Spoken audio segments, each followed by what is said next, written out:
కార్తీక పౌర్ణమిని పురస్కరించుకుని రాష్ట్ర వ్యాప్తంగా ఆలయాలన్నీ దేదీప్యమానంగా వెలిగిపోతున్నాయి. ప్రసిద్ధ పుణ్యక్షేత్రమైన వేములవాడ రాజరాజేశ్వర స్వామి ఆలయానికి భక్తులు పోటెత్తారు. స్వామివారికి రుద్రాభిషేకం నిర్వహించి ప్రత్యేక పూజలు నిర్వహించారు. అనంతరం ఆలయ ప్రాంగణంలో కార్తీక దీపాలు వెలిగించి మొక్కులు చెల్లించుకున్నారు.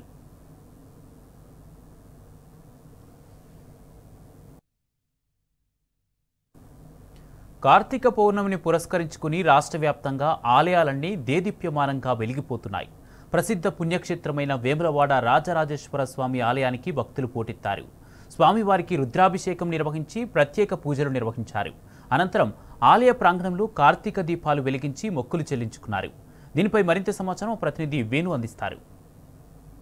కార్తీక పౌర్ణమి సందర్భంగా ఉమ్మడి కరీంనగర్ జిల్లా వ్యాప్తంగా భక్తులతో కిటకిటలాడుతున్నటువంటి దేవాలయాన్ని ముఖ్యంగా చూసుకుంటే శైవ క్షేత్రాలని కూడా శివనామ స్మరణలతో మారుమోగుతున్నాయి. ముఖ్యంగా ఇటు కాళేశ్వర ముక్తేశ్వర స్వామి దేవస్థానం చూసుకుంటే త్రివేణి సంగమైనటువంటి గోదావరిలో ఇటు స్నానాలు ఆచరించి పెద్ద ఎత్తున పూజలు నిర్వహిస్తున్నటువంటి పరిస్థితి మనకు స్పష్టంగా కనిపిస్తుంది. దక్షిణ కాశీగా పిలువబడే వేములవాడ రాజన్న ఆలయంలో కూడా ఈరోజు పెద్ద ఎత్తున భక్తులు వచ్చినటువంటి పరిస్థితి చూడొచ్చు. మనం కరీంనగర్ సంబంధించి చూసుకుంటే కూడా ఈరోజు శివాలయంలో పెద్ద ఎత్తున భక్తులు తరలివచ్చి ఇటు దీపాలు ముట్టిస్తున్నటువంటి పరిస్థితి మనకు స్పష్టంగా కనిపిస్తుంది. అంటే ముఖ్యంగా చూసుకుంటే ఈరోజు శివాలయాన్ని కూడా శైవ క్షేత్రాలను కూడా శివనామ స్మరణతో మారుమవుతున్నాయి. ఓవైపు ఇటు ధర్మపురి కావచ్చు, ఇటు కాళేశ్వర ముక్తేశ్వర స్వామి దేవస్థానం కావచ్చు, వేములవాడ రాజన్న ఆలయం కావచ్చు, మొత్తం మీద అయితే ఎక్కడ చూసినా కానీ భక్తులతో కిటకిటలాడుతున్నటువంటి పరిస్థితి మనకు కనిపిస్తుంది. చూడొచ్చు మన విజువల్ ద్వారా. తమ ఇష్టమైనటువంటి శివుడికి పూజ చేయడమే కాదు, ఈరోజు 365 ఒత్తులను వెలిగించి తమ పూజలు నిర్వహిస్తుంటారు. మొత్తం మీద ఇటు వేములవాడ రాజన్న ఆలయంతో అయితే తో పాటుగా ఇటు కాళేశ్వర ముక్తేశ్వర స్వామి దేవస్థానం కావచ్చు, ఇటు కరీంనగర్ ఉమ్మడి జిల్లా శైవ క్షేత్రాన్ని కూడా శివనామ స్మరణలతో మాగిమోగుతున్నటువంటి పరిస్థితి మనకు కనిపిస్తోంది. ప్రస్తుతం మనకు కొంతమంది మహిళా భక్తులు పూజలు చేస్తున్నారు, వారితో మాట్లాడిద్దాం. అమ్మ చెప్పండి, ఈరోజు ఉన్న ప్రత్యేకత ఏంటి?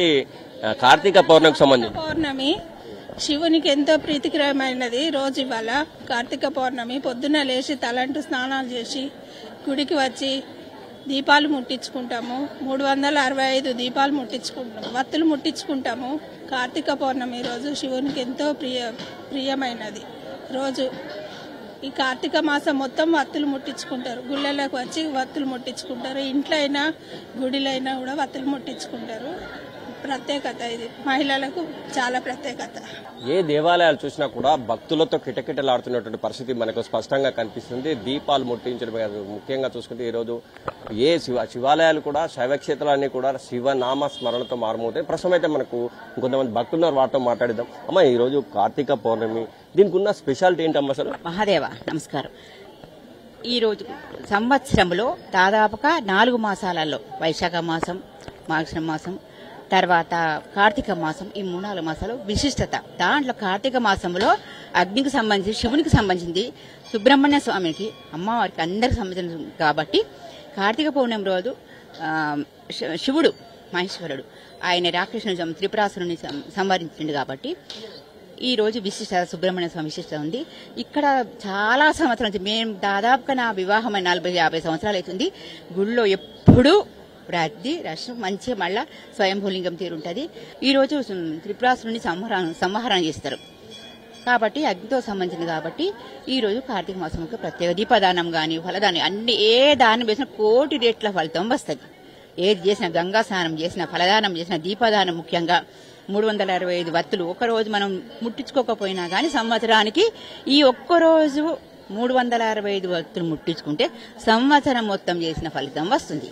అదే విధంగా ఫలదానం, దక్షిణదానం, వస్త్రదానం, అన్నదానం, ఏ దానాలు చేసినా గానీ కోటి రెట్ల ఫలితం వస్తుంది. అది గురువు గారి ప్రవచనాలు.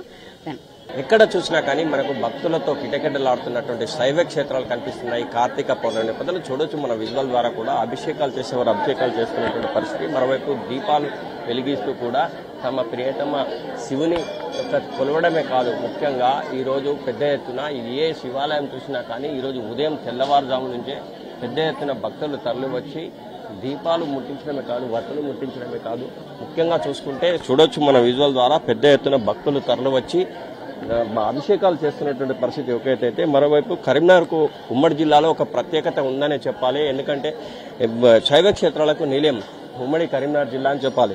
ముఖ్యంగా ఇటు గోదావరి నది పరివాహక ప్రాంతంలో ఉన్నటువంటి శైవ క్షేత్రాలు చూసుకుంటే ఇటు కాళేశ్వర ముక్తేశ్వర స్వామి దేవస్థానం ఒకటైతే ఇంకోవైపు ఇటు ధర్మపురి క్షేత్రం అని చెప్పొచ్చు. ధర్మపురి క్షేత్రమే కాకుండా మరోవైపు చూసుకుంటే ఇటు వేములవాడ రాజన్న ఆలయం, దక్షిణ కాశీగా పిలువబడే వేములవాడ రాజన్న ఆలయంలో కూడా పెద్ద ఎత్తున భక్తులు తరలివచ్చి ఈరోజు కార్తీక పౌర్ణమి సందర్భంగా తరలివచ్చి పూజలు చేస్తున్నటువంటి పరిస్థితి చూడొచ్చు. ఈరోజు ఉదయం 5 గంటల నుంచే పెద్ద ఎత్తున భక్తులు తరలి వచ్చినటువంటి పరిస్థితి మనకు కనిపిస్తోంది. అంటే ముఖ్యంగా శైవ క్షేత్రాలకు నిలయంగా ఉన్నటువంటి కరీంనగర్ ఉమ్మడి జిల్లాలో ఏ శైవ క్షేత్రం చూసినా కూడా భక్తులతో కిటకిటలాడుతున్నటువంటి పరిస్థితి మనకు స్పష్టంగా కనిపిస్తోంది. ముఖ్యంగా త్రివేణి సంగమైనటువంటి కాళేశ్వర ముక్తేశ్వర స్వామి దేవస్థానం విషయానికి వస్తే కాశీనాం మరణే ముక్తి, కాళేశ్వరం దర్శనాం ముక్తి అనే ఒక సూక్తి ఉన్నటువంటి పరిస్థితి మనకు స్పష్టంగా కనిపిస్తుంది. కాశీలో మరణిస్తే వచ్చే ముక్తి కాళేశ్వరం దర్శిస్తే చాలని చెప్పినటువంటి పరిస్థితి మనకు కనిపిస్తుంది. ప్రత్యక్షంగా విజువల్ ద్వారా చూడొచ్చు. భక్తులు పెద్ద ఎత్తున అంటే పూజలు అలంకరించడం కాదు, ఒత్తులు ముట్టిస్తూ ఈరోజు పెద్ద ఎత్తున పూజలు నిర్వహిస్తున్నటువంటి పరిస్థితి మనకు కనిపిస్తుంది.